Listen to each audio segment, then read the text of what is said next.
Colonel Ajay Shivaji astronomy group first global astro finance research channel से आपसे मुखातिब होता हूँ। आज 10 अक्टूबर सन 2025।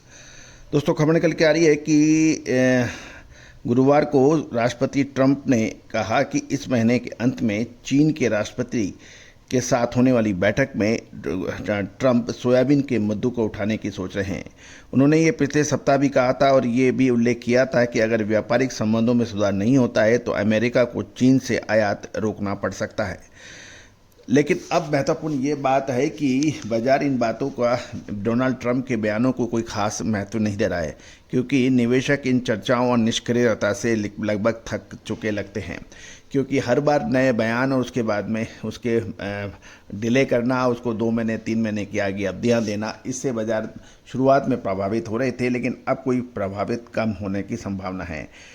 देश के अधिकांश हिस्सों में सोयाबीन की फसल की कटाई की प्रगति जारी रहने की उम्मीद है, जबकि डकोटा और मिनेसोटा अमेरिकन इलाकों में कुछ हिस्सों में अगले सप्ताह की शुरुआत में 1 से 2 इंच बरसात की संभावना है। स्टोनेक्स का अनुमान है कि ब्राज़ील में बायोडीजल की मांग 6.3% बढ़कर 10.5 बिलियन लीटर तक पहुंच सकती है। देखना है कि दोस्तों कि अब डोनाल्ड ट्रंप क्या नई रणनीति लाते हैं, लेकिन ये तो तय है कि चाइना ने अपने सोयाबीन का पर्याप्त भंडार कर लिया है। उसने अर्जेंटीना से बड़ी मात्रा में सोयाबीन का आयात किया है। ये भी ध्यान देने वाली बात यह है कि चाइना यानी चीन अमेरिका का प्रमुख सोयाबीन इंपोर्टर देश माना जाता है, लेकिन टैरिफ वार के चलते कुछ समीकरण परिवर्तन हो रहे हैं।